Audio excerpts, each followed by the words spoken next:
మనుషులు ఎవరో కూడా ప్రేమించట్లేదని, మనుషులు ఎవరో పట్టించుకోవట్లేదని, తృణీకరిస్తున్నారని మనం ఏం చేస్తాం? బాధపడతాం. నిన్నెవరు తృణీకరించినా, నిన్నెవరు దేశించినా, నీ స్థితి ఏ స్థితిలో నువ్వు ఉన్నా, నీకు ఏ పరిస్థితిలో నువ్వు ఉన్నా, దేవుడు ఏం చేస్తూ ఉన్నాడు? చూస్తూ ఉన్నాడు. ఎవరు పట్టించుకోకపోయినా, ఎవ్వరు కూడా పట్టించుకోకుండా ఉన్నా కూడా దేవుడు ఏం చేస్తాడు? పట్టించుకుంటూ ఉంటాడు. ఎవ్వరు నెట్టివేసినా దేవుడు ఏం చేస్తాడు? చాపుతూ ఉంటాడు. అందుకోసమే దేవుడు ఏం చేస్తూ ఉన్నాడు? ఇక్కడ మనం చూస్తే మనకి ఎవ్వరు కూడా నన్ను పట్టించుకోవట్లేదు, నన్ను ఒంటరిగా వదిలేశారు, నన్ను నిషేధిస్తూ ఉన్నారు, నన్ను మరి అవమానపరుస్తూ ఉన్నారు, ఎగతాళి చేస్తూ ఉన్నారు అని చెప్పేసి మనం ఏం చేస్తాం? కొన్నిసార్లు బాధపడుతూ ఉంటాం.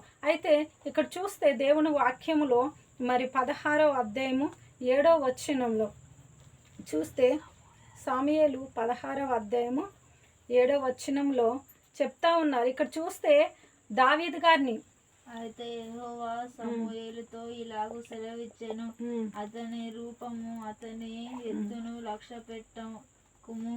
మనుషులు లక్ష్య పెట్టిన యెహోవా లక్ష్య పెట్టడు. నేను అతని త్రోసివేసి ఉన్నాను. మనుషులు పై రూపము లక్ష్య పెట్టుదురు గాని యెహోవా హృదయం లక్ష్య పెట్టును. అయితే ఇక్కడ చూస్తే ఏమంటున్నారు? దావీదు గొర్రెలు కాసుకుంటే ఎక్కడో అడవిలో ఉన్నాడు. కానీ దావీదు అందరూ ఏం చేశారు? లక్ష్య పెట్టలేదు. ఏదో మూలలు పడేసినట్టుగా అడవిలో పడేస్తూ ఉన్నారు. కానీ యేసయ్య ఏం చేశాడు? దావీదుని లక్ష్య పెట్టాడు. దావీదు లక్ష్య పెట్టి ఏం చేశాడు? దావీదుని కోసము దేవుడు ప్రవక్త అయిన సాముయేలుని పంపించాడు అనమాట. సాముయేలు మరి దావీదు కోసం, యెషయా కుమారుల్లో నేను ఒక కుమారుని కోరుకుంటున్నా, ఇశ్రాయేల్ రాజుగా కుమారుని కోరుకుంటున్నా, నువ్వు యెషయా ఇంటికి వెళ్ళు అని చెప్పేసి ఏం చేశారు? మరి సాముయేలు గారితో దేవుడు మాట్లాడాడన్నమాట. దేవుడు మాట్లాడింది కాబట్టి సాముయేలు గారు ఏం చేస్తారు? యెషయా ఇంటికి వచ్చారు. ఇంటికి వచ్చి పెద్ద కుమారులు 7 ఉన్నారు ఇంకా యెషయా కంటే. కానీ వారందరినీ దేవుడు ఏం చేశాడు? తృణీకరించాడు అనమాట. వారందరినీ తృణీకరించాడు. అడవులో ఎక్కడో గొర్రెలు కాసుకునే దావీదును దేవుడు ఏం చేశాడు? కోరుకున్నాడనమాట. కోరుకొని అతన్ని రమ్మని చెప్పాడు. అయితే అప్పుడు నీకు ఇంకా కుమారులు లేడా అంటే, లాస్ట్ను ఒకడు అడవిలో గొర్రెలు కాసుకుంటే ఆయనను పిల్ల పంపించు అని చెప్తాడు. అతను లోపలికి రాగానే దేవుడు అంటాడు, నేను కోరుకున్న వ్యక్తి ఇతడే అని చెప్పేసి అంటా ఉన్నా. చూస్తే ఏమంటా ఉన్నాడు? సాముయేలుతో దేవుడు సెలవిస్తూ ఉన్నాడు. ఆయనతోటి ఏమంటా ఉన్నారు అంటే, మరి మనుషులంట పై రూపాన్ని చూస్తారు, కానీ దేవుడు ఏం చేస్తాడంట? హృదయాలు చూస్తా. అతను రూపు, ఎత్తును, పొడవును ఏవి కూడా లక్ష్య పెట్టకు. నువ్వు పై రూపాన్ని, మనుషులైతే ఏం చేస్తారు? పై రూపాన్ని లక్ష్య పెడతారు. కానీ యెహోవా ఏం చేస్తాడు? హృదయాన్ని లక్ష్య పెడతారని సెలవిస్తూ ఉన్నారు. కాబట్టి మన హృదయాన్ని ఎవరు చూస్తూ ఉంటారు? దేవుడు చూస్తాడు. నీ హృదయాన్ని దేవుడు చూస్తూ ఉంటారు. హృదయాన్ని చూసి దేవుడు ఏం చేశాడు? వెతికి అందుకోసమే పై రూపాన్ని చూడలేదు. పై రూపాన్ని, మనుషులు లక్ష్య పెట్టేదాన్ని నేను లక్ష్య పెట్టను అని చెప్పేసి దేవుడు అంటాడు. ఎవరైతే మనుషులు లక్ష్య పై రూపాన్ని లక్ష్య పెడతారు మనుషులు, అయితే దేవుడు ఏం చేస్తుంట? హృదయాన్ని లక్ష్య పెడుతున్నంట. హృదయాన్ని లక్ష్య పెడతా ఉన్నాడు. కాబట్టి మన హృదయాన్ని ఎవరు లక్ష్య పెడతా ఉంటాడు? దేవుడు లక్ష్య పెడతా ఉంటాడు. ఏ విషయంలో మనం బాధపడొద్దు. తృణీకరించారు, అవమానపరిచారు, మరి నన్ను తీసి పడేశారు అనుకోదు. తీసి పడేస్తే ఎవరి కోసం వచ్చాడు? తీసి వదిలేశారు దావీదును. అయితే ఎవరు వచ్చారు? వెతుక్కుంటూ సాముయేలు గారు, ఈ దావీదు గారిని ఎత్తుక్కుంటూ సాముయేలు గారు వచ్చినట్లుగా దేవుడు ఏం చేస్తాడు? తృణీకరించబడ్డ నిన్ను, వెలివేయబడ్డ నిన్ను కోసము, నీ కోసము ఏం చేస్తాడు? దేవుడే వెతుక్కుంటూ వస్తూ ఉన్నాడు. దేవుడే వెతుక్కుంటూ వచ్చి జీవితంలో ఏం చేస్తూ ఉంటాడు? గొప్ప కార్యం చేస్తూ ఉంటాడు. దావీదుని ఏం చేస్తాడు? ఎత్తుక్కుంటూ వచ్చి ఏం చేశాడు? అభిషేకించాడు, రాజుగా అభిషేకించాడు. చిన్నప్పుడే ఏం చేశాడు? దావీదుని దేవుడు అభిషేకించాడు. చిన్నప్పుడే ఆయన హృదయం ఏంటో దావీదుకి తెలుసు కాబట్టి ఏం చేశాడు? అభిషేకించాడు అన్నమాట. అయితే ఆ విధంగా మనం ఏ తృణీకరించినా మనం కూడా మనుషుల పై రూపాన్ని మనం చూడొద్దు. వారు ఎలాంటి వారన్నా, వారిలో ఉన్న దేవుడిని, వారిలో ఉన్న చెప్పే మాటల్ని, వారు చెప్పే మంచి మాటలు మనం వినాలి. మనుషులు చూడొద్దు.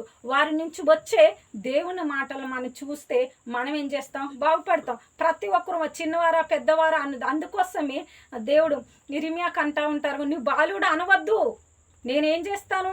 నీ నోటి వలె నేను ఉంటాను, నేను నీ నోటిని ముడతాను, నువ్వు బాలుడివి అనవద్దు, నువ్వు భయపడొద్దు అని చెప్తా ఉంటాడు. దేనికి భయపడకు, ఈ ప్రజలకు నువ్వు భయపడకు, ఎవ్వరికి నువ్వు భయపడకు నేనేం చేస్తాను, నేను నిన్ను తల్లి గర్భం ముందే రూపించబడక ముందే నేను నిన్ను చూసి ఉన్నాను, ఎరిగి ఉన్నాను, నేను ఎన్నుకున్నాను, నువ్వు భయపడకని చెప్పేసి ఏం చేస్తా ఉన్నా దేవుడు మాటలే. ఇక్కడ కూడా చిన్నవాడే, ఎవరు దావీదు గారు చిన్నవారే, కానీ రాజుగా దేవుడు ఏం చేసుకుంటా ఉన్నారు, అభిషేకించుకున్నారన్నమాట. ఆ విధంగా నిజంగా మరి మనల్ని కూడా దేవుడు తృణీకరించబడ్డా, వెలివేయబడ్డా వారు ఎవ్వరు కూడా మరి మనల్ని చేరదీయకపోయినా దేవుడు ఏం చేస్తాడట, వెతుక్కుంటూ వస్తారనమాట. మరి దేవుడు మరి దావీదు గారిని వెతుక్కుంటూ సామ్యూయేలు గారు వచ్చినట్లుగా ఏం చేస్తూ ఉంటారు, దేవుడు ఏం చేస్తాడు, తృణీకరించబడ్డ వాళ్ళని వెతుక్కుంటూ దేవుడు వస్తూ ఉంటాడు. అందుకోసమే కీర్తన గ్రంథంలో ఒక మాట చూసుకున్నాం, 89వ కీర్తన 20వ వచనం. నా సేవకుడైన దావీదును నేను కనుగొని ఉన్నాను, నా పరిశుద్ధ తలములతో అతని నా పరిశుద్ధ తైలముతో అతన్ని నేను అభిషేకించి ఉన్నాను. పరిశుద్ధ తైలంతో ఏం చేశాడంట, దావీదు గారిని అభిషేకించాడు. దావీదును దేవుడు ఏం చేశాడంట, కనుగొన్నాడు. నా సేవకుడైన దావీదుని నేనేం చేశాను, కనుగొన్నాను. ఎక్కడో అడవిలో ఉన్న దావీదుని ఏం చేసిండంట, కనుగొన్నాడు దేవుడు. మనం అనుకుంటాం ఎక్కడో మూలనే ఉన్నాం, మనకి ఇది కింద ఉన్నాము అని చెప్పేసి మేము చాలా అంటాం. దేవుడు అంటున్నాడు, మూల ఉండి తృణీకరించి ఏడుస్తూ బాధపడుతూ మరి అనేక అవమానాలు పొందుతున్నా మనల్ని వెతుక్కుంటూ దేవుడు నన్ను వెతుక్కుంటూ ఏం చేస్తాడంటే దేవుడు వస్తూ ఉంటాడు. దేవుడే కనుగొన్నాడంటే వెతికాడు దేవుడు, నా హృదయానుసారం ఎక్కడ ఉన్నాడు అని దేవుడు ఏం చేశాడు, వెతికి ఏం చేశాడు, కనుగొని ఏం చేశాడంట, కనుగొని అతన్ని ఏం చేశాడంట, అభిషేకించాడన్నమాట. మనం కూడా ఏ విధంగా కూడా మనం ఎవరిని పట్టించుకోనా దేవుడు ఏం చేస్తాడు, పట్టించుకొని అభిషేకిస్తూ ఉంటాడు. తాను అభిషేకించుకుని తన సాక్షిగా ప్రతి బాధను, శోధన, ప్రతి పరిస్థితి చూసి దేవుడు ఏం చేస్తాడు, ఎక్కడో మూలన ఉన్న దావీదుని, అడవిలో ఉన్న దావీదుని గొప్ప రాజుగా దేవుడు చేసి ఉన్నాడు. అలాగే మనల్ని కూడా దేవుడు ఏం చేస్తాడో గొప్పగా చేస్తూ ఉంటాడు. ఉన్న స్థితిలో దేవుడు ఏం చేయడు, ఉంచాడు. ఎందుకంటే ఆయనకి ఇష్టానుసారంగా ఉంటే, ఆయన మాట చప్పున మరి లోబడతా ఉన్నప్పుడు, దావీదు చిన్నవాడే కానీ దేవుడు కోరుకున్నాడు. ఆ మాటకు లోబడి ఏం చేశాడు, రాజుగా అభిషేకం తీసుకున్నప్పుడు దేవుడు ఏం చేశాడు, అతన్ని కొన్ని రోజులు శ్రమ, బాధ, విరుకులు, ఇబ్బందులు తరవబడ్డాడు, అవమానించబడ్డాడు. ఆ తర్వాత ఏమైంది, రాజుగా దేవుడు నిలబెట్టిండు. నిజంగా మనల్ని కూడా నిలబెడతాడు. ఇంకా చూస్తే ఏమంటా ఉన్నాడు, నా చెయ్యి ఎడతెగక అతనికి తోడయుండును, నా బాహు బలము అతనిని బలపరిచును. చూస్తే ఏమంటున్నాడు, నా చెయ్యి అతనికి ఏం చేస్తూ ఉంది, తోడుగా ఉంటుంది, ఎడతెగక ఉంటుంది. మనం అనుకుంటాము నన్ను ఎవరు పట్టించుకోలేని, దేవుడు చెయ్యి ఏం చేస్తుందంట, ఎడతెగక తోడుగా ఉంటుందంట. ఎడతెగక ఎప్పుడు కూడా దేవుడు చెయ్యి ఏం చేస్తుందంట, తోడుగా ఉంటుందంట. అతను దేవుడు చెప్తా ఉన్నాడు, ఎడతెగక అతనికి నేను తోడుగా ఉంటాను అని చెప్పేసి అంటా ఉన్నాను. నా బాహు అతనిని బలపరుస్తుంది. బలహీనపరిస్తే ఏం చేస్తాడు, ఎంటుండి దేవుడు చెయ్యి తోడుగా ఉండి వెంటనే బలపరుస్తాడు. ఒంటరిగా ఉన్నారు, ఎవరో దిక్కులేరు అని చెప్పేసి మనం అనుకుంటాం. దేవుడు అట వారిని బలపరుస్తూ ఉంటాడంట. నా బాహు అతనికి ఏం చేస్తుంది, అతనిని బలపరుస్తూ ఉంటుంది. ఈ దినం దేవుడు ఏం చేస్తాడు, మనల్ని కూడా ఒంటరిగా ఉన్న ఏ పరిస్థితుల్లో ఆయన చెయ్యి ఎడతెగక మనకి తోడుగా ఉంటుంది. ప్రతి పరిస్థితిలో కూడా ఆయన బాహు మనల్ని ఏం చేస్తుందంట, బలపరుస్తూ ఉంటుంది. కాబట్టి ఏ స్థితిలో కూడా మనం బాధపడదు. దేవుడు ఏం చేస్తాడంట, హృదయాన్ని లక్ష్య పెట్టే దేవుడు, అంతరంగాన్ని లక్ష్య పెట్టే దేవుడు. అందరూ పైరూపాన్ని చూస్తూ ఉంటారు, కానీ దేవుడు ఏం చేస్తుంట, హృదయ రాష్ట్రాలు ఎరిగేదా. మనుషులు లక్ష్య పెట్టేదాన్ని దేవుడు లక్ష్య పెట్టాడు. మనుషులు లక్ష్య పెట్టే దాన్ని దేవుడు ఏం చేయడంట, లక్ష్య పెట్టాడు. దేవుడు మనుషులు ఎవరైతే లక్ష్య పెట్టకుండా వదిలేస్తారో దాన్ని ఎత్తుక్కొని దేవుడు ఏం చేసుకుంటాడో గొప్పగా చేసుకుంటూ ఉంటాడు.